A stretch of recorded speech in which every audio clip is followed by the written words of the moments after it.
साप्ताहिक कार्यक्रमामध्ये बऱ्याच दिवसांना आजचा आपला सत्संग होतोय गणपतीनंतर. मागच्या वेळेस आपण गणपतीपासून काही शिक्षा घेतल्या होत्या, त्याच्यावर चर्चा केली होती. बऱ्याच वेळा अध्यात्मामध्ये एक गोष्ट जाणवती, एवढ्या वर्षाच्या प्रचाराच्या कार्यामध्ये लोक भगवंताला मानतात पण भगवंताची मानत नाहीत.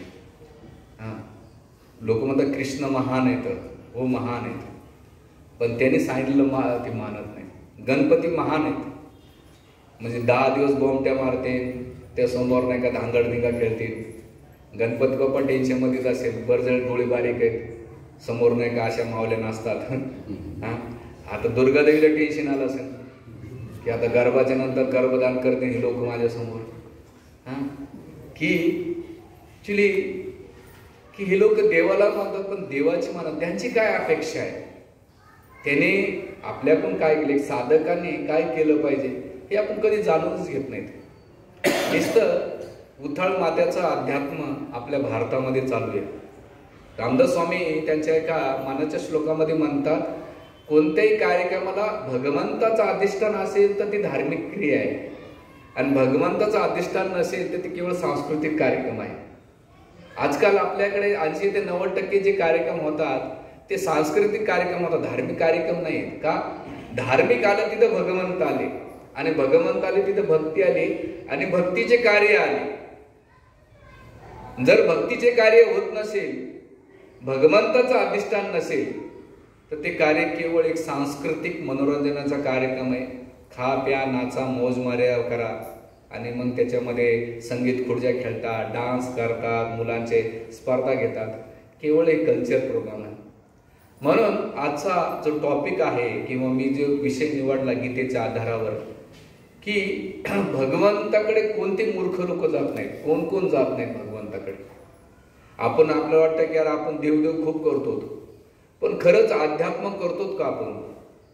निश्चित वरचे कपडे कधी घातले, तुम्ही भगवे कपडे घातले किंवा अंगाला 13 ठिकाणी तिलक लावला, मंदिरात येऊन घंटी वाजवला, आम्ही इथं केळ प्रसाद खाल्ला, हे बाह्य अवस्था आहे. पण आंतरिक अवस्था, माझी चेतना, माझं मन, माझी क्रिया भगवंताला संलग्न होतात का? भगवंताचं स्मरण होतं का? आणि मी भगवंताशी संबंधित जोडतो का? ते अध्यात्माचं पहिलं लक्षण आहे. नाहीतर हे केवळ त्याला म्हणतात विजिटर भक्त. 4 प्रकारचे भक्त असतात. एक विजिटर भक्त, तो येतो विजिट करून निघून जातो. दुसरा असतो भंडारी भक्त. भंडारी म्हणजे प्रसाद, ते टाइम मला बरोबर आरतीच्या शेवटलाच येणार मोदक खाला, ते इथं पण ते केळं खालाणारच, बाकी टायमाला नाही. ते मला घंटी संपली. जसं आम्ही कॉलेज स्टुडंटमध्ये प्रिचिंगला जायचं, ब्रह्मव्यालीला प्रवचन चालू केलं तर 30 स्टुडंट असायचे, आणि आम्ही कीर्तन चालू केले की 100 स्टुडंट असायचे. का? की आता मेन कार्यक्रम यांचा चालवणार खिचडी प्रसाद, आणि असं व्हायचं. आणि जे बिचारे प्रामाणिकपणे बसायचे प्रवचनाला, त्यांना खिचडी अजिबात भेटत नसेल. पण काय करा बरं, असे होते काही बहादर कॉलेजमध्ये, ते खिडकीतून असं नुसतं हात करायचे, प्रभूजी फॉलोअपला सुकडी द्या. का रे आतमध्ये येऊ नको? नाही प्रभूजी खूप अभ्यास करून. काय करतो? पिक्चर बघतोय. याला म्हणतात दुसरे भंडारी भक्त. येतात ते प्रसादला, ॲटलिस्ट काय हरकत नाही. जसे आमचे काही मित्र सांगत होते, मी मंदिरात केवळ पेढा खायला जायचा, आणि इस्कॉनमध्ये यायचे कशासाठी येतो? त्यांचं खिचडी लई भारी होती, बाकी देव गेला तिकडं, आज इकडं. हे झाली दुसरी कॅटेगरी.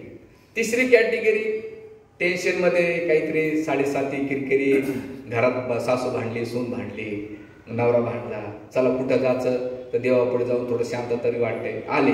ती तिसरी कॅटेगरी.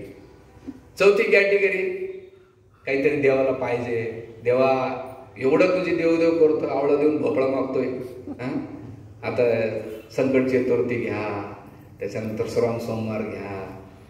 असं उताला पीक आलंय त्या उपासांचं. कशासाठी? आवळा द्यायचा भोपळा मागायचा, आवळा द्यायचा भोपळा मागायचा. ही चौथी कॅटेगरी. आणि 5वी कॅटेगरी येते ती केवळ प्रेमापोटी, देवा बस तू मला पाहिजे. आणि भगवंताला ते भक्त आवडतात. म्हणून इथे सांगण्याचा मुद्दा असा की आपण कोण्या कॅटेगरीमध्ये मोडतो.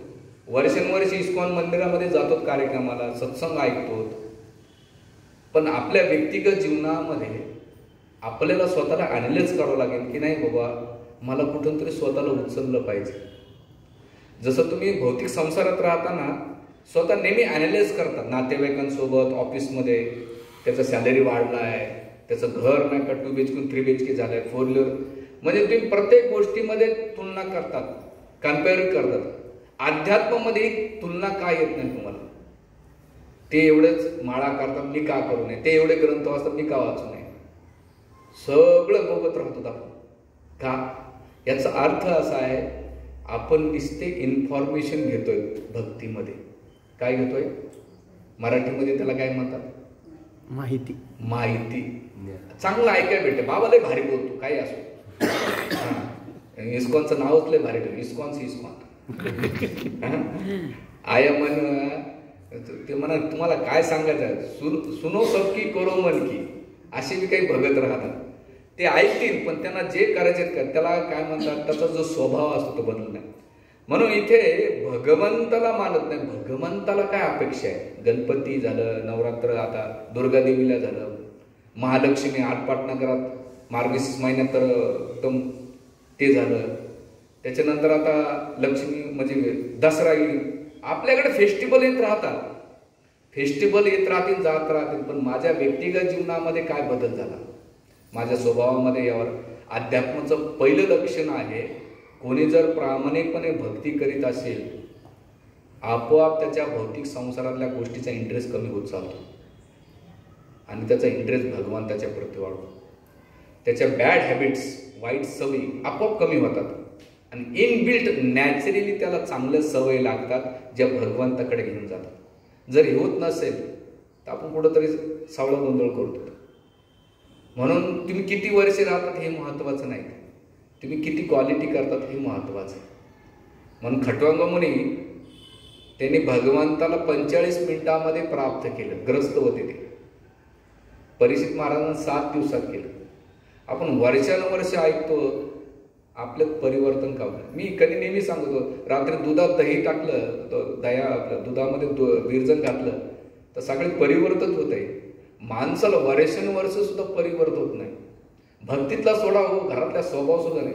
आणि आपण अख्खी एनर्जी नवरा नवरा बदलाव, बायको बदलाव, सासू बदलाव, सासरी बदलाव, सगळेजण दुसऱ्याचा स्वभाव बदलतात पण स्वतःला कधी बदलत नाही. म्हणून या जगातले प्रॉब्लेम होण्याचं कारण काय? लोकाला बदलण्यात वेळ जातो. आता इथं मी तुम्हाला बदलण्यासाठी आणलं नाही, इथं मी तुम्हाला इन्स्पायर्ड करण्यासाठी. बाबा हे असे प्रिन्सिपल्स आहेत, हे जर घेतले, फॉलो केले तर तुमच्या जीवनात तो फायदा होणार. नाही केलं, आता मी मागच्या आठवड्यामध्ये भगूरला एक प्रवचन दिलं. यथा जशी तुमची भावना असेल तशी तुमची सिद्धी राहील. म्हणजे तुम्ही 7 गोष्टीवर मी सांगितलं, जशी तुमची भावना जर भगवंतावर राहिली तर भगवंत तुम्हाला तशी सिद्धी देईल. तुमची भावना लाकडं असेल तर ती भावनाची लाकडं, तुमची सिद्धी लाकडासारखी. गुरुच्या प्रती घ्या, मंत्राच्या प्रती घ्या, धामाच्या प्रती घ्या, असे मी 8 रिझनवर दिले. ते आता यूट्यूबला अपलोड होईल ते प्रवचन. जशी तुमची भावना तशी तुमची सिद्धी, नाही तर तुमचा वेळ निघून जाणार, याच्या पलीकडे काहीच झालं नाही. म्हणून इथे आजचा जो मी टॉपिक निवडलेला आहे तो याचं कारण काय की भगवंताला मानतो पण भगवंताची मानत नाही. याचं कारण काय? तर महत्वाचं कारण काय? एक तर असं का, तर भगवंत गीतेमध्ये 7वा अध्याय सांगतात आणि श्लोक नंबर 15 मध्ये म्हणतात की जे लोक आहेत ते भगवंताकडे येत नाही. आणि कोणते येत नाही? तर इथं मूढ हा शब्द वापरतात भगवंत गीतेमध्ये. आता मध्यंतरी एक मी प्रवचन ऐकत होतो. अरे म्हटलं तुम्ही साधू लोक शिव्या कसं काय देतात? तर त्या साधून उत्तर लय भारी दिलं. ते म्हणजे आम्ही भगवान कृष्ण शिव्या देतात. म्हणजे कसं काय?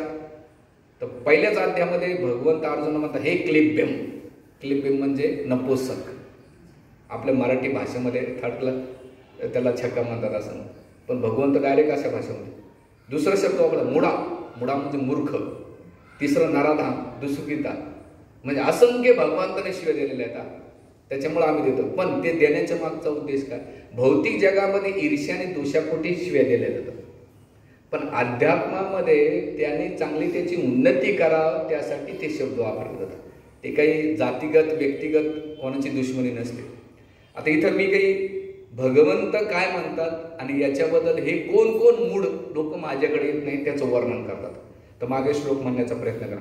नमो दुष्कृतो मूढा नमो दुष्कृतो मूढा प्रपदन्ते नराधमा प्रपदन्ते नराधमा मायापृत ज्ञाना मायाप्रतज्ञाना आसुरं भावाश्रितम् आसुरं भावाश्रितम्. भगवंत मध्ये हे चार लोक येत नाहीत. मूढ मूढ म्हणजे मूर्ख किंवा अज्ञानी लोक देवाकडे येतील. आता मी मंदिरात सकाळी जपायला बसतो, माझं एक निरीक्षण असे, ते डायरेक्ट असे येतील इकडं तिकडं पाहते बघते. मी असे काही लोक पाहिले की ते असा हात जसा मंदिरात एंटर करतात तसाच हात बाहेर निघतात. ते असं सुद्धा करत नाही, असं वाकत सुद्धा नाही. ते खाली बघतात, अरे काहीतरी येड्याचा बाजार आहे. मला एक माझे ओळखीचे लोक म्हटले, काय तू कामधंदे सोडून सगळं झालं असं तसं, हे सगळं काल्पनिक आहे. हा, 4 जिंदगी के ऐश कर प्यारे, कोण पाहिलं काय पाहिलं. आताच भेटले होते मध्यंतरी, बऱ्याच वर्षांनी भेटले होते. तर मला इन्स्पायर करायच्या ऐवजी डिस्करेज करायला ते पण त्यानं मला एक स्टोरी लय भारी सांगितली. आता ती स्टोरी माझ्या डोक्यात एवढी भिनली ना.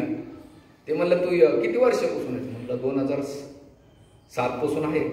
म्हणजे काय सिद्धी प्राप्त केली? काही सिद्धी नाही केली, बस वेळ चाललोय बा, भक्ती करतोय, प्रयत्न करतोय. अच्छा, मग त्याने मला स्टोरी सांगितली. तो सरदारजी होते, XYZ ते. मग ते म्हटले की एका बाबाला एका खूप वर्षाने हिमालयात गेला, तपस्या करून आला आणि आल्यानंतर गावात ते म्हणले, अरे आपल्या गावाचा पोरगा साधू होऊन आला. म्हणजे काय तू सिद्धी काय केली? ते म्हणले, सिद्धी असं की जे नदी आहे ना, ह्या नदीला गुवालून तिकडं जातो, तिकून इकडे येतो. अच्छा, मग तुम्हाला दाखव करू. गेला, दाखवलं, पाण्यातून गेला, असं चालू सगळ्यांना टाळ्या वाजवला. मग सगळ्यांनी वावा, त्याला हार घातला, शॉल दिली, गुणगान केलं, सगळं एकदम झालं. मग तो त्याचा एक मित्र आला, तो असा आतरंगी होता बऱ्याच दिवसांना. म्हणला, याच्या व्यतिरिक्त तू काय केली सिद्धी? म्हणला, काय त्याच्यात काय? म्हणला, या कोपऱ्यात तांबे ना, मी असा शक्तीनं बोलत होतो. 12 वर्षाची शक्ती माझी, त्या कोपऱ्यात तांबे असंच ओढतं. आणि मग त्याने त्या तांब्या वडला शक्तीनं.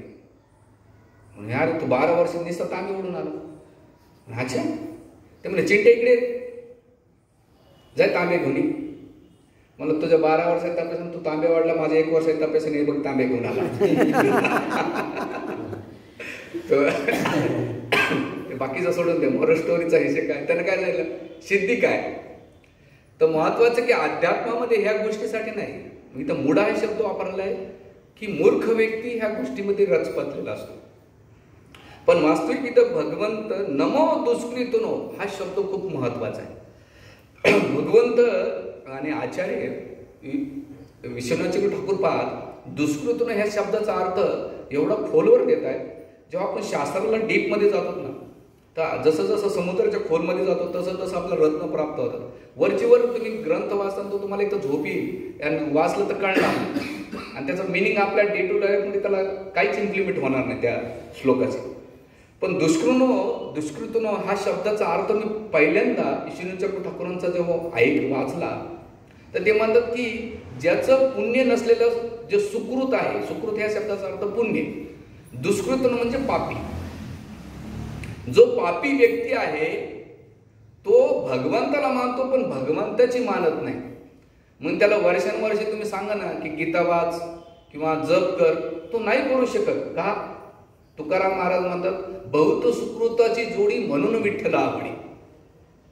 सुकृत असल्याशिव, पुण्य असल्याशिव भगवत भक्तीमध्ये आकर्षण निर्माण होऊ शकत नाही. भले तुमच्या घरामध्ये किती भगत राहू द्या. मी माझ्या घरात विचार करतो, काल परवा दिवशी बसल्यानंतर विचार केला, अरे मी खूप प्रवचन करतोय पण माझ्या घरातले व्यक्ती एक सुद्धा भक्तीमध्ये नाहीत. का? याचं कारण काय? यांच्या सुकृत नाहीये. बरं, आता सुकृत कोणती? आचार्य चक्रवर्ती ठाकूर म्हणतात, सुकृत कोणतं? तुम्ही दान धर्म करतात, पुण्य करतात, तीर्थयात्रा करतात, हे सुकृत नाही. ह्या सुकृतांना तुम्हाला भोग ऐश्वर्य प्राप्त होईल. ते म्हणतात सुकृत असं आहे की जे तुम्ही साधूच्या संगतीमध्ये श्रवण कीर्तन करता आणि त्या श्रवण कीर्तनाच्या आधारावर तुम्हाला भगवंताच्या प्रती आकर्षण वाढेल. आणि भौतिक जगामध्ये तुम्ही जे, आता बरेच लोक कथेमध्ये बसतात पण त्यांच्या हरे कृष्णा कृष्ण कृष्ण हरे हरे हरे राम राम राम हरे कृष्णा कृष्ण कृष्ण हरे हरे हरे राम राम राम हरे. तर आचार्य चक्रवर्ती पाद म्हणतात ती सुकृत मनुष्याला नाही का भोग ऐश्वर्यामध्ये प्राप्त होते आणि त्या सुकृतीच्या आधारावर तो मोठ्या पदाला ज्ञान प्राप्त होते, त्याला ऐश्वर्य प्राप्त होते. उलट तो नास्तिक बनतो त्या सुकृतीमुळे. पण ह्या सुकृतीमुळे तो भगवंताच्या प्रती आकर्षित होतो. आणि याचं उदाहरण काय, प्रभुपाद जेव्हा अमेरिकेत गेले तर सगळे दुष्कृतीतून होते, ते पापी हिप्पी होते, सगळे पापी दुराचारी होते. असं कोणतं सुकृत होतं, कोणतं सुकृत. पण प्रभुपादाच्या संघामध्ये राहून ते जे दुष्कृतीनं होते, मूढ होते, ते काय झाले, सुकृतीनं झाले. आणि इस्कॉन काय झालं, त्याने एवढं स्टॅब्लिश केलं. म्हणून इथे आपल्याला सांगायचं म्हणजे ह्या दुष्कृतीनो जो शब्द आहे, म्हणून आचार्य नेहमी सांगतात की भगवत भक्तीमध्ये हरिनामाचा जप कोण नाही करू शकत ज्याच्या मागं दोन गोष्टी, एक तर खांद्यावर पाप आहे आणि ज्याची वृत्ती पाप गोष्टीमध्ये लिप्त आहे, त्याच्या सहजासहजी भगवंताचं नाव येत नाही. राधेश्याम प्रभू एकदा त्यांच्या झप्पा सेमिनारचा हरिनाम होलीनाम सेमिनार घेत होते. त्या सेमिनारमध्ये एकाने प्रश्न विचारला होता प्रभूजीला. खूप वर्षापूर्वी आम्ही जेव्हा पुण्या यात्रेला जायचो तर प्रभूजी म्हटले की 7 मिनिटांमध्ये ज्याचा जप होतो तो चांगला शुद्ध, म्हणजे त्याचे खूप पुण्य येते आणि तो चांगला जप करू शकतो, ऐकू शकतो. पण ज्याचं जेवढा पाप आहे, अपराध आहे, तेवढं तो जप जरी केला तर त्याला ऐकू शकत नाही. तो मॅकॅनिकली तो जप करेल तो, पण तो ऐकू शकत नाही. का, त्याचं ते दुष्कृत नाही का, त्याला भगवत भक्तीमध्ये तेवढं किंवा त्या हरिनामामध्ये इन्व्हॉल्व होऊ देत नाही. म्हणून आता त्या जास्त फिलॉसॉफी न जाता आपल्याला महत्त्वाचं आहे की ह्या दुष्कृतीनं दिले आणि त्याच्यात दुसरा दिला मूढ शब्द. सेकंड शब्द काय, मूढ. मूढ म्हणजे काय, मूर्ख. मूर्ख म्हणजे ज्याला संसाराच्या इंद्रियतृप्तीमध्ये आसक्ती आहे आणि शरीर संबंधाच्या गोष्टीच्या प्रती जास्त आकर्षण आहे, त्याला मूढ म्हटलेले. मूर्ख का म्हटले जात आहे की ह्या जगातली एक गोष्ट सोबत येणार नाही त्या गोष्टीसाठी प्रयत्न करून त्याला मूर्ख म्हणतात. आणि जी गोष्ट सोबत येणार आहे पण त्यासाठी प्रयत्न न करणे त्याला बी मूढ म्हटलेले. म्हणजे तुमच्यासोबत विचार करा, 50-60 वर्षानंतर संसारातल्या घर, गाडी, बंगला, नोकरी, धंदे हे जीवननिर्वाह चालवण्यासाठी, पण एक दिवस मनात विचार करा की याच्यातली एक गोष्ट माझ्यासोबत येणार आहे का, ज्याच्यासाठी मी प्रयत्न करतोय. मध्यंतरी मी एक उदाहरण दिले, एक सासू वारली तर 2 सुना खूप रडत होत्या जोरजोरात. मला या सुनानं कधी धड म्हणले नाही म्हातारीला, एवढ्या आज अचानक एवढं प्रेम कसं काय होतो आलं यांचं. तर प्रेम म्हातारीवर नव्हतं, म्हातारीच्या गळ्यातल्या ज्या पुतळ्याच्या माळा आणि बोरमाळा होत्या त्याच्यावर प्रेम होतं. आणि हिला वाटत मी उठून गेली ती हात मारेल आणि हिला वाटत ही हात मारते का. म्हणजे त्यांना हे माहीत नाही की त्यावेळेस त्यांना रिअलायझेशन झालं की ही सासू एक दिवस असं सोडून चालले, आम्ही ज्या गोष्टीच्या मागे लागलो ती एक दिवस एक गोष्ट आम्हाला सुद्धा सोडून जावं लागणार आहे. मूर्ख आहे का नाही, मूढ आहे का नाही. अरे तुमच्या समोर चाललंय पण तरी तुम्हाला पश्चिमी न पश्चिती तुम्हाला पाहून न पाहिल्यासारखं करतायत. मग आचार्य म्हणतात की असे लोक की ज्यांना भौतिक संसाराच्या शरीर संबंधाच्या वस्तू आहेत आणि मग ते काय करतात, ह्या शरीर संबंधाच्या आसक्तीमुळं भगवंताची भक्तीमध्ये ते कारण देतात. असे लोक वेळ कुठे, तुम्ही तरी काम टेकडे येतं, तुम्हाला काय सकाळ हरे कृष्ण हरे रामा. मला एकदम मध्यंतरी एक म्हटला, महाराज बरं आहे तुम्हाला 3 टाइम खिचडी भेटते, आम्हाला काय जॉबला जावं लागते. मार म्हणलं टोले भाऊ, तुला दुसरं कोण नाही, आम्ही मंदिराच्या घंट्या जो येऊ अजून जावा. अशी गोष्ट आहे. तर पहिले लोक कारण देतात. आता कधीतरी मला सत्संगाला देव जेव्हा बोलवेन तेव्हा येईल, म्हणलं देव एकदाच बोलवतो, डायरेक्ट वरती बोलवतो, अधून मधून बोलतच नाही. असं झालंय असं लोकांना. ते म्हणतात की देव बोलून, अरे म्हणलं मग आम्ही वेडे आहेत का, तुला बोलवतच नाही. मग असं झालं, समुद्र जर माझ्या घरात आला, इंद्रनगर मध्ये आलं तर आंघोळ करेन नाही, समुद्र नाही आला मी आंघोळच नाही करणार. तसंच भगवत भक्तीमध्ये तुम्हाला भगवंत इंडिकेट करतायत सत्संगाच्या माध्यमातून, ग्रंथाच्या माध्यमातून, साधू संघाच्या माध्यमातून, हरिनामाच्या माध्यमातून, प्रसादाच्या माध्यमातून. ये बाबा कशाला तरी ये, पेढा खायला तरी ये, पण तू ये जगानं. तर पहिली गोष्ट अशी लोक पहिलं कारण देतात भक्ती न करण्याची. वेळ कुठे, वेळ असतो त्यांचा अख्ख्या गावचं धुणं धुवायला त्यांना वेळ असतो, पण भगवंताची भक्ती करायला वेळ नसते. जे नवीन आले ते भ्रमित नका हो, जुने आम्हाला लोकांना सवय झाली या गोष्टीची शब्दाचे. तर वेळ. दुसरं म्हातारपणी करायचं असतं, हे का जवानीमध्ये करायची वेळ काय? तर वेळ, मी याचा गीता कोर्समध्ये हाच प्रश्न विचारला. अर्जुनाला भगवंतांनी ज्ञान कुठे दिलं? रणभूमीमध्ये दिले, पीक पिरियडमध्ये दिले. असं नाही अर्जुन वेळ कुठे असे दिले. दुसरं म्हातारपणी करावं. किती लोक म्हातारे आता इंदरनगरमध्ये जॉगिंग ट्रॅकला तुम्ही संध्याकाळी नुसतं चक्कर मारा, ते बाकड्यावर बसलेले असतील आणि ते काय बघतील? हा चाललाय, ही चालली, इकून असं बघत जाणे, इथून. अरे तू काय पाहायचं, तू काय बघत बसला? आता अर्धे तर गेल्या तिकडं आणि तू इथं काय बघत बसला? पण त्याला म्हटलं ना, काका दादा गीता वाचा, तो खालून असं वरतो रागानं बघतो, हा कुठून आला अचानक? आमच्या फिल्ममध्ये हा का डिस्टर्ब करतो. दिवसभर पाखरं बघायचा वेळ आहे, डोळे शेकायचे. काय म्हणजे इंद्रियाला काय सवय लागलेली आहे. म्हातारपण एवढं सोपं नाही आहे भगवंत भक्ती करणं. ज्याने इंद्रियाला आता ट्रेनिंग दिली, तुम्ही सगळ्या गोष्टी तारुण्यात करता, लग्न तारुण्यात करता, कॉलेज तारुण्यामध्ये सगळी गोष्ट फ्रेश करता, भक्तीच म्हातारपणी का? तारुण्यात का नाही करू? म्हणजे झालं अरे कॉलेजमध्ये एखाद्याला पर्पज करायचा असेल तर सुकलेलं फुल देत नाही, टवटवीत फुल देत होतं, ते बी खुश व्हावं म्हणून. मग देवाला सुकलेले फुलं का ताजी फुलं अर्पण करायला पाहिजे का? कोणते करायला पाहिजे? तुम्हाला माहिती आहे सगळेच. तर दुसरं म्हातारपण, काही गॅरंटी नाही म्हातारं होईल का काही. आज 12 वर्षाचा 15 वर्ष, मागच्या आठवड्यामध्ये मी न्यूज ऐकलं, गणपती कोल्हापूरचं पोरग गणपतीचं मूळ खेळतं 12 वर्षाचं. खेळलं घरी आईच्या मांडीवर जाऊन त्यांनी शरीर सोडलं. म्हातारं कोण? आता मागच्या आठवड्यात 32 वर्षाचा एक पोरगा CA पास झालेला, काहीतरी ट्रेस आला, हार्ट अटॅकने गेला. तो मृत्यू कधी केव्हा येईल माहीत नाही. म्हातार होऊ सुद्धा देणार नाही. इंग्लिशमध्ये बर्थडे असतो ना एखाद्याला, विचारत हे how are you old, how old are you, किती वर्षाचा म्हातार आहे. त्याला जर आपण मराठीत जर विचारलं तर काय राग येईल ना. पण मराठीमध्ये म्हातार कोण आहे? ज्याचा मृत्यू जवळ आहे त्या म्हातारा. दुसरं का? तिसरं कारण म्हणजे वैराग्यासाठी उभा आहे. भक्ती आपल्यासाठी काय? ज्याने कपडे घातले मंदिरामध्ये हरे राम हरे कृष्ण करण्यासाठी नाही. भगवंतांनी ज्ञान दिलं तेव्हा वैराग्याला नाही दिलं. अर्जुनासारखा ग्रस्त होता, 4 बायका होता, 10 पोरं होते, राजा होता. आणि तिसरी गोष्ट म्हणजे आजकाल काय उपयोग आहे गीतेचा? काय फायदा काय तुमची गीता वाचून? भाऊ फायदा आहे, खूप फायदा आहे. तर असे मूड कॅटेगरीमध्ये लोक येतात. पहिली कॅटेगरी, आता मूडमध्येच एवढं लक्ष दिले.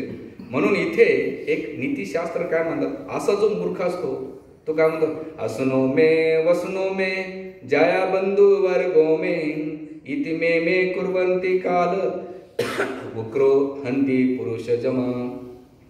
असनो मे वसनो मे बंधू वर्गो जायो मे मे मे मे मे करतो राहतो.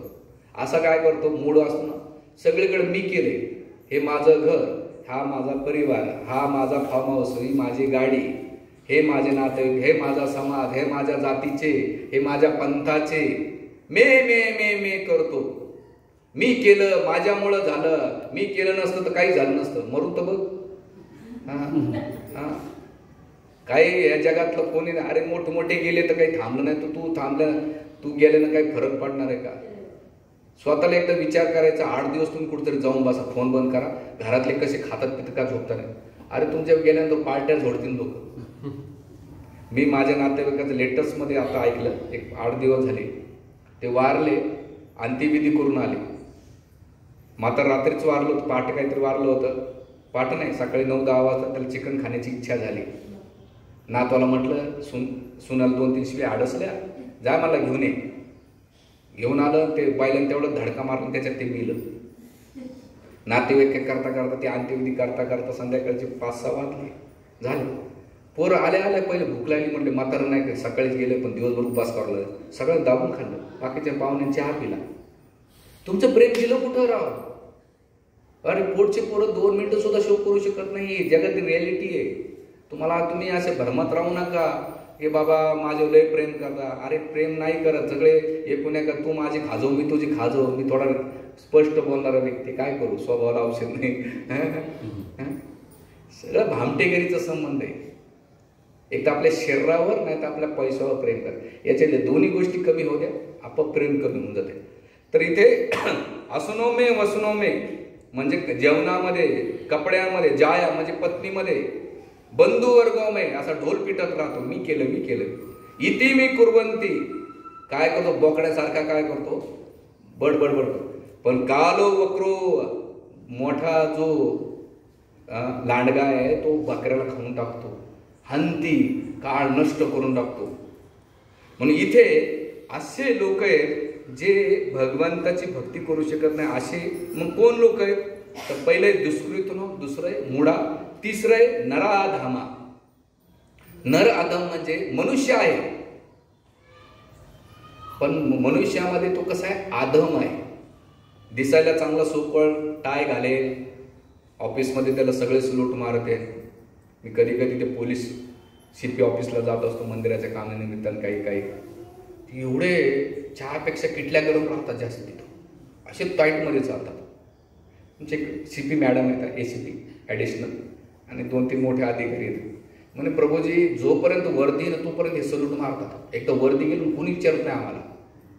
पण जे अज्ञानी राहतात ना, हे त्यांना असं वाटतं की हे सगळं मी चालवतो, नाशिक जिल्हा माझ्यामुळं चालतो.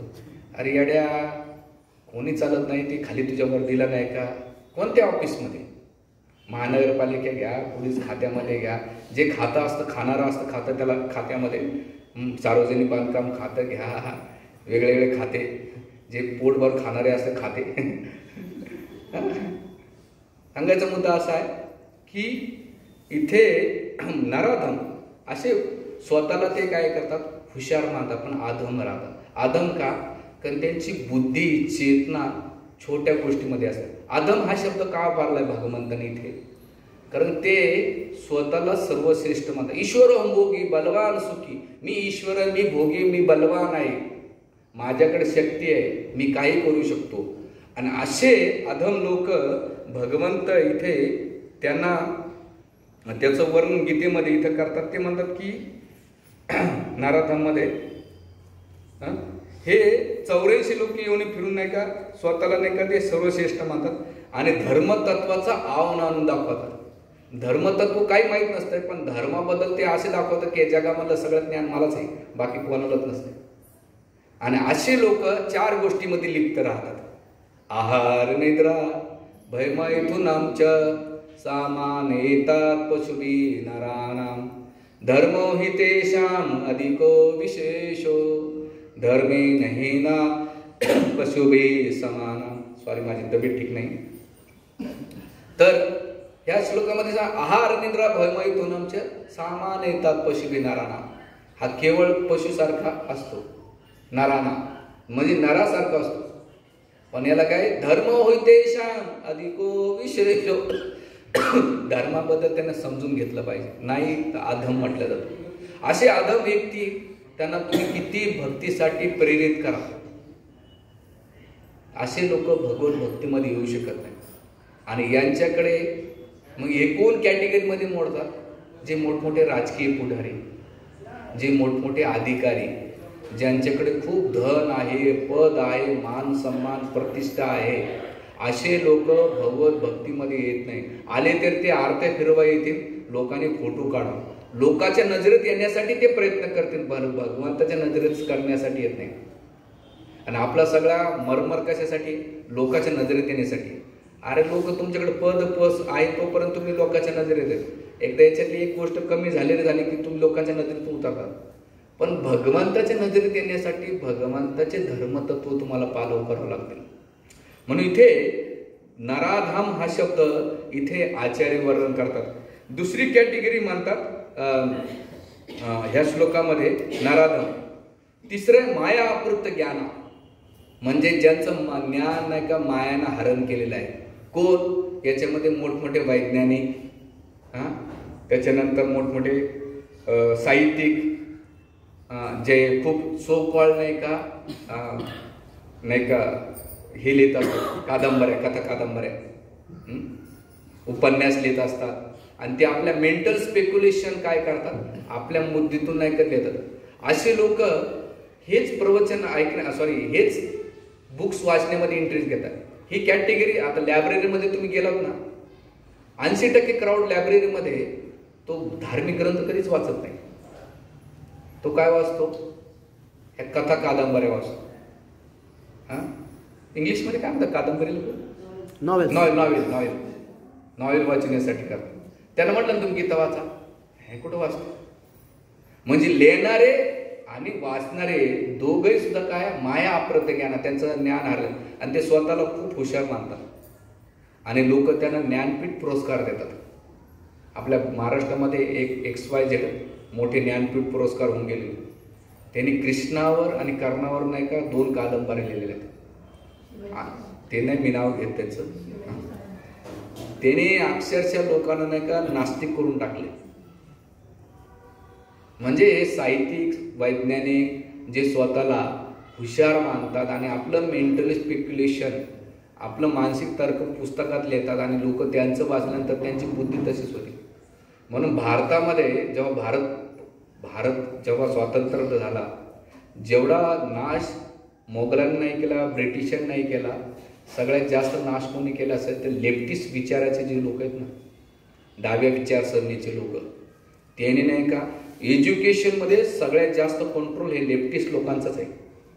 तुम्ही JNUमध्ये घ्या, मोठमोठ्या युनिव्हर्सिटीमध्ये घ्या, त्याच्यामध्ये ते रोमिला थापर याचे नावं घेऊशी वाटून एवढं. आणि ह्या साहित्यिक लोकांनी धर्माचं, धार्मिक ग्रंथ आणि तुमच्या मनात अशी भीती करून दिलेली, रामायण महाभारत घरात ठेवलं ना भांडण होतात आणि तुम्ही येडे म्हणतो. हो, अरे बिना रामायण महाभारताच्या घरात तुमच्याकडे भांडण होत नाही का? हात वरती करा बरं, असं कोणाच्या घरात भांडणच होत नाही, त्याच्या घरात येऊन कपडे धुतो. होता सगळ्यांच्या घरात, पण तुम्हाला तुमच्या देवाबद्दल भीती घालून दिली, ग्रंथाबद्दल, आपोआप तुम्ही लोकांपासून ग्रंथापासून दूर जाता. आणि दूर गेले की तुम्ही वाचत नाही. आणि मग सोशल मीडियामध्ये कोणी काही भोगलं तोच खरंय. अरे तुम्ही तुमच्या ग्रंथाचं ते हे म्हणणार नाही की ते मायथॉलॉजी आहे. बाकीच्या ग्रंथावर आता मध्यंतरी आमच्या एका वरिष्ठ ब्रह्मचार्याला एका प्रश्न विचारला. त्या ब्रह्मचार्याने एकदम असा साडेतोड उत्तर दिलं. मला पण ते उत्तर आवडलं. ते म्हणलं का हो, ते कलकत्त्यामध्ये रेप झाला, तुमचा देव कुठं होता वाचवायला? तर त्या पॅनलिस्टमध्ये बरेच रिलिजनचे लोक बसले होते, वेगवेगळ्या रिलिजनचे लोक बसले होते आणि सगळेजण त्याला असं हांबरिंग करत होते. त्यानं उत्तर एकच दिलं, ठीक आहे आमचा देव नाही, मान्य करा. तुमचे देव कुठे गेले होते वाचवायला? आमचा देव नाही आहे, आमच्या देवावर तुम्हाला काही बोलायला तयार असतात. आज विषय थोडा डायव्हर्ट होत चाललेला आहे माया अप्रत ज्ञानामध्ये कॅटेगरीमध्ये. मग आमचा देव नाहीये मान्य आहे, पण तुमचे देव, तुम्ही ज्या देवाला मानतात, 5 टाइम हे करतात पूजापाठ, तुमचे देव का वाचवायला नाही? जेन्युइन क्वेश्चन आहे ना. मग त्याच्यात बरंच काही डिबेट झालं सांगायचं मुद्दा.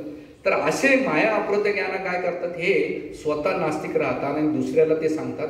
आणि याच्यामध्ये सो कॉल्ड एज्युकेटेड क्राऊड जास्त येतो, जो आपली मेंटल स्पेक्युलेशन करण्याचा प्रयत्न करतो. असे प्रश्न विचारतात आम्हाला. मागे एकदा प्रश्न विचारला होता ना आम्हाला, रेल्वेमध्ये जातात, का हो महाराज तुम्ही गीता वाचली का? म्हणजे नाही वाचलं नाही, बघतो प्रयत्न. त्यावेळेस भक्तिशास्त्री झाली होती. नाही. गीता वाचली का? नाही वाचली. मग काय विचारायचं काय तुम्हाला? मला विचारा. म्हणजे का हो, शरीर आत्मा वेगळा ना? म्हणलं हो बरोबर आहे, शरीर आत्मा वेगळा, बरोबर. मग मला सांगा, जर शरीरानं नॉनव्हेज खाल्लं, शरीरानं दारू पिली, शरीरानं चुकीचे कार्य केले, तर पुढच्या जन्मात आत्म्याला का दंड द्यावा? डोकं चक्कर यार. म्हणलं खरं प्रश्न आहे ना, काय उत्तर द्यावायला? भगवंत देतात बरं टायमावर, दादा मी बुद्धी गमतो. मला सांगा, मग पाप जर शरीरानं केलं तर मग दंड आत्म्याला का, नरकात त्याला का पाठवतात? मला छान प्रश्न विचारला. रस्त्यानं बाजूलाच एक गाडी जात होती, स्कोडा. म्हणलं गाडी दिसते का? म्हणलं हो. जर या गाडीचा ऍक्सिडेंट कोणाला जर ठोकलं, ऍक्सिडेंटमध्ये समोरच्या व्यक्तीला किंवा गाडीला, तर लोक काय करतात, गाडीला दगड मारतात का ड्रायव्हरला? हा, गाडी कोण ठोकली? मग दगड कोणाला मारा पाहिजे? हा, गाडीला मारायला पाहिजे, तुम्ही ड्रायव्हरला का मारता? मला तसंच उत्तर आहे बघ. भले शरीरानं केलं पण आत्मा आतमध्ये ना, त्याला ते दंड. म्हणजे इथं ही जी माया अप्रोत ज्ञानाची कॅटेगरी आहे, ज्ञान जन माया हारलंय. आणि अशा लोकांना तुम्ही किती ज्ञान सांगा, हा ते त्यांच्या डोक्यात पल्ले पडत नाही. मी नेहमी सांगत असतो, प्रवचन करणारे कीर्तन करणारे मेले पण ऐकणारे सुधारले नाही. काय प्रवचन करणारे मेले पण ऐकणे सोडले. या कॅटेगरीमध्ये येतात माया अप्रोत. भगवंत यांचं ज्ञान हरून घेऊन जातात कारण त्यांची इच्छा नसते जाणून घेण्याची. ही झाली तिसरी कॅटेगरी. चौथं आहे याच्यामध्ये सगळ्यात महत्वाचं आसुरम भाव आश्रितम. हे आसुर बघतात. आसुर म्हणजे आपल्याला एकच वाटते ते हा हा हा हा दाखवलं जाते. कोण तयार केलं माहित नाही त्या पिक्चरमध्ये, पण भागवतामध्ये रामायणामध्ये असं पुढं नाही दाखवलं की त्या आसुराला नाही का दात आहेत ना दाखवलेले. आसुर लय सुंदर येतात. ब्रह्माजी पण जवान आहेत ते म्हातारा दाखवतात. आणि नारद मुनीला तर एकदम मन डिश अँटीनाच लागलं नारायण नारायण. त्याला एकदम असं कॉमेडी पात्र करून टाकलंय. म्हणजे आपल्या टेलिव्हिजन इंडस्ट्री ना आपल्याची एवढी धज्यावरून लावलेली आहे आणि हिंदू पण ऐकतात. आता काल ते कार्टून तर लयच भयंकर करून टाकले आणि आपण बी नाही का त्याची, कारण आपल्याला तेवढी हे नाही आहे, निष्ठा नाही. धर्माबद्दल काही जास्त घेणे देणं नाही. धर्माचा गेला चुलीत तिकडं, आपण इंद्रिय तृप्ती करायला भेटते ना. आपल्याला कोण आनंद देते तो आपला देव. लोक रिलिजन का बदलत आहे? देव त्यांचे घेणे देणं नाही, त्यांना नाही का आपल्या आर निद्रा भगवंतून अशी मतलब. तरी ते जे आसुरम भाव आसुरतम म्हणजे काय, हे भले शरीरानं नाही का मनुष्यासारखे दिसतात पण त्यांची जी वृत्ती आहे ना ती आसुर भावनेतली असतात. आणि आसुराचं पहिलं लक्षण काय, जे तुमचं आहे माझंच आहे पण तुमचं पण माझंच आहे. आणि मग असे लोक छोट्या छोट्या गोष्टीमध्ये यांचे लक्षणे दिसतात. हे नेहमी भानकुदळ असतात, नेहमी मान सन्मानाच्या मागा लागलेले असतात, ऐश्वर्याच्या मागा लागलेले असतात, नेहमी ईर्ष्या द्वेष कपट करणं द्वंद्व करणं हे त्यांचे प्रिय गोष्टी असतात. आसूर काही तिकडं त्या स्वर्गातच नाही, आसूर आपल्या घरात. म्हणून पहिल्या काळामध्ये 2 ग्रहावर नाही का आसूर असायचे. एक म्हणजे पृथ्वीवर आणि स्वर्गामध्ये, जसं हिरण्यक्ष आणि हिरण्यकशिपू आणि देवता. मग कलियुग द्वापार युग पृथ्वीवरच आले. कोण आलं? रावण आणि रामचंद्र. म्हणजे राम कोठे आले? अयोध्यामध्ये आले. आणि रावण कुठं आला? लंकेमध्ये, पृथ्वीमध्ये. द्वापार युगामध्ये एका परिवारामध्येच आसूर आले. कोण? पांडव आणि कौरव. म्हणजे देवता आणि दानव दोन्ही सोबत आले. कलियुगामध्ये ती गरज नाही, एकाच हृदयामध्ये दोन्ही पण येतात. एका साईडला काम क्रोध लोभ मद मात्सर्य पण भरलेले आणि दुसऱ्या साईडला नाही का चांगले गुण आहेत. पण राधानाथ महाराजांचे एक प्रवचन आहे, बॅड डॉग आणि गुड डॉग. तुम्ही कोणत्या डॉगला जास्त खाऊ घातलं त्यानुसार तो डॉग नाही का भुंकत राहील. बॅड डॉगला तुम्ही जास्त खाऊ घातलं तर बॅड डॉग नाही का बॅड भुकत राहतो. आजकाल ते कुत्रा आले पाय सगळीकडे त्याच्या बंदी घालण्याचं खूप चालू आहे. तर तो सगळं फाडून खातो ते कुत्रा. आजकाल माहित नाही त्याचं नाव काहीतरी. हा पिटबुल. हा पिटबुल. हा तुम्ही त्याला खाऊन पोषण केलं. तसंच आपल्या मनामध्ये चांगल्या कुत्र्याला का वाईट कुत्र्याला खाऊ घालतात त्यानुसार आपलं ठरवतं. मग कोण लोक काय डिस्कशन करतात, काय बोलतात, कसे वागतात याच्यावरून कळत आहे यांचा स्तर काय. बाहेर अनालिस करायची गरज नाही. हे वागण्यातून बोलण्यातून यावरातूनच कळत आहे की कोण्या कॅटेगरीमध्ये. आणि एवढ्या वर्ष आता इस्कॉनमध्ये राहिल्यानंतर कळून चुकलंय बाबा याच्यापासून दूरच राहिलेलं बरं आहे. याला चांगलं बोललं तरी प्रॉब्लेम आहे आणि वाईट बोललं तरी प्रॉब्लेम. आणि त्यासाठी एक मंत्र लय पाठ करून घेतलाय, ओ मी इग्नोरंट. माझ्या लाईफमध्ये तू चांगला काय आणि वाईट काय घेणे देणं नाही. तू हसलं तरी हसायचं नाही, तू दुःखी झालं तरी दुःखी व्हायचं नाही. म्हणजे आपण काय केलं त्याला लाईफमधून रिमूव्ह केले, कारण यांच्यामुळे त्रास होऊन जातो. तर आसुरम भाव आश्रितम ह्या शब्दाचा अर्थ काय की जी भावना आहे, जी चेतना आहे, जे असुरवृत्तीचे लोक आहेत ॲग्रेसिव मोडमध्ये राहतात नेहमी, ते भगवंताची भक्ती नाही करू शकत. म्हणून भगवत भक्ती करण्यासाठी तुम्हाला सत्वगुणात यावं लागेल. आणि सत्वगुणाचं लक्षण आहे की तुम्हाला अध्यात्माच्या क्रियामध्ये तुम्हाला संलग्न व्हावं लागेल. आणि तुम्ही संलग्न जसे जसे होता तसं तसं तुमची प्रॅक्टिस हे तुमचा इंटरेस्ट वाढवणार आहे. बघा ना, आता हार्मोनियमच्या क्लासमध्ये इंटरेस्ट नव्हता, पण जसं जसं सर नवीन नवीन लेसन द्यायला लागले तसं तसं इंटरेस्ट वाढत चालला का ती गोष्टीमध्ये. म्हणून तुम्हाला भक्तीमध्ये स्वतःला कुठंतरी परिवर्तन करावं लागेल. आणि भक्तीचं सत्वगुणाचं लक्षण म्हणजे तुमच्या स्वभावामध्ये, तुमच्या व्यवहारामध्ये, तुमच्या क्रियामध्ये ज्या भक्तीपासून दूर घेऊन जातात. लोक म्हणतात प्रभूजी मला माया नाही का, मला मायाला काही काम धने नाही का तुला भगवंतापासून दूर घेऊन जात. माया म्हणजे जी भगवंतापासून दूर घेऊन जाते त्याला माया म्हणतात. आणि माया दुसरं कोण नाही, आपली चेतनाच आपली माया आहे. पहिल्यांदा इस्कॉनमध्ये आल्यानंतर म्हणलं इस्कॉनवाले माया देवीच्या नावानं काय करत, कोण बाई एवढी भांडण करते इस्कॉनवाल्याची. त्याचा अर्थ खूप वर्षानं कळाला मला की जी माया म्हणजे ह्या शब्दाचं जी भगवंतापासून माळ करायला जेव्हा आपल्याला इच्छा होते त्यावेळेस मोबाईल हातात येतो, टीव्ही येते, नातेवाईक येतात, माळ बाजूला घ्यायची, समजा ती माया. बुक्स वाचायची, तुम्हाला ग्रंथ वाचायचे, जसं घेतलं तसं कधी होतं. म्हणून मी रीडिंग करताना माझा फोन सायलेंट करून ठेवतो, डबडा बाजूला.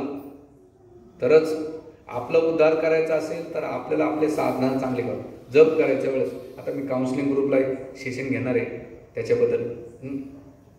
तर हे तुम्हाला जी भगवत भक्तीच्या चेतनेला आणि आपल्या क्रियाला जर बाधा म्हणून अशा गोष्टीपासून दूर राहायला पाहिजे ज्यामुळं आपल्यातला जो इनर इनबिल्ट आहे.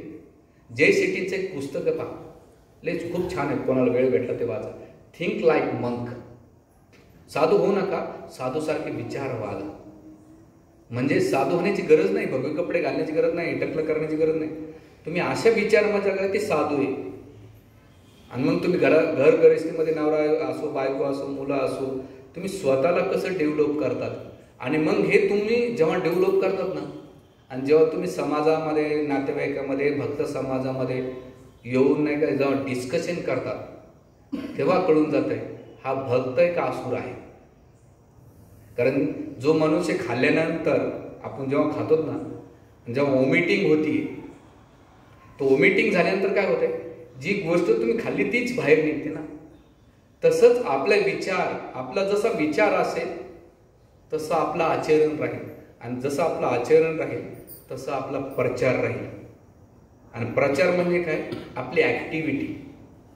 बघा जे चांगले भक्त असतात ना, तिने आता आम्ही कृष्ण धनप्रभू जेव्हा कधी भेटत ना, सुकुमार कृष्ण धनप्रभू ते टेबलवर बसले ना, ते आज भागवतामध्ये काय वाचलं, भगवद्गीतेमध्ये काय वाचलं याच्याबद्दल डिस्कशन असतं.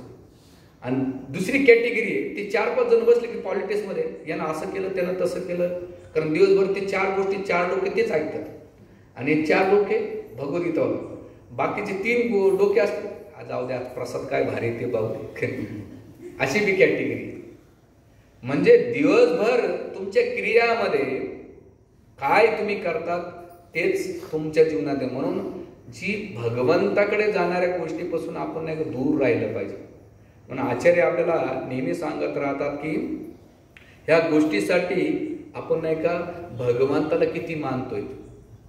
ज्या दिवशी आपण भगवंताच्या आदेशाचं पालन करतो त्या दिवशी आपल्याला भगवंत महान म्हणणं सोपं आहे. भगवंत तुम्ही लय महान आहे. भगवंत म्हणते ठीक आहे मी महान आहे खरं आहे, पण मी सांगितलेलं फॉलो करणं. आम्हाला लोक म्हणतात प्रभूजी तुम्ही लय महान आहे. हो कधी, पण मी सांगितलं ना जप करू ना प्रभूजी, वेळ कुठे, देवाला टेन्शन नाही, मला नाही, तुम्हाला काय टेन्शन आहे. अरे नाही बाबा, चांगली गोष्ट आताच केली पाहिजे आणि वाईट गोष्टी पोस्टपोन केल्या पाहिजे, थोडं वेळ करू. म्हणून आचार्य नेहमी सांगतात वाईट गोष्टीला तुम्ही जेवढं डिले करता तेवढं तुम्ही हॅपी, आणि चांगल्या गोष्टी लगेच. आता नोटाचं बंडल द्या एखाद्याला, माळा द्या एक साईडला आणि बंडल द्या. ऑनेस्टली इमानदारी द्या, तुम्ही कोणतं चूज करणार. माळामध्ये प्रभूजी बाजूला राहू द्या, अरे थोका लावून नोटा मोजू द्या. का आपली चेतना, आपली क्रिया, हे तुम्हाला मी तळमळीनं एवढ्या आजारपणात मी का प्रवचन देतो, याचा मागचा माझा एकमेव उद्देश आहे. तुम्ही लाईफला नाही का एवढं चेपली घेऊ नका. लाईफचा काही भरोसा नाही. आणि अध्यात्माला तर अजिबात घेऊ नका. तुम्ही तुमच्या सगळ्या, मी कधी नेहमी सांगत असतो मटेरियल लाईफमध्ये कधीच कॉम्प्रोमाइज करत नाहीत आपण, कधीच कॉम्प्रोमाइज. पण स्पिरिच्युअल लाईफमध्ये कॉम्प्रोमाइज करत राहतो, नुसतं पुढे ढकल राहतो. याचा अर्थ काय?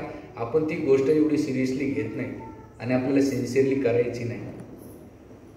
तर त्यासाठी हे जे मूळ लोक आहेत, मूर्ख लोक आहेत, जे भगवंताकडे जात नाहीत आणि भगवंताकडे जायचं असेल तर आपल्याला गोष्टी करा. म्हणून कोणते कोणते 4 लोक आहेत? पहिले दुष्कृतनो, दुसरं आहे मुडा मूर्ख, तिसरं आहे नराधामा, चौथं आहे माया प्रत्यय.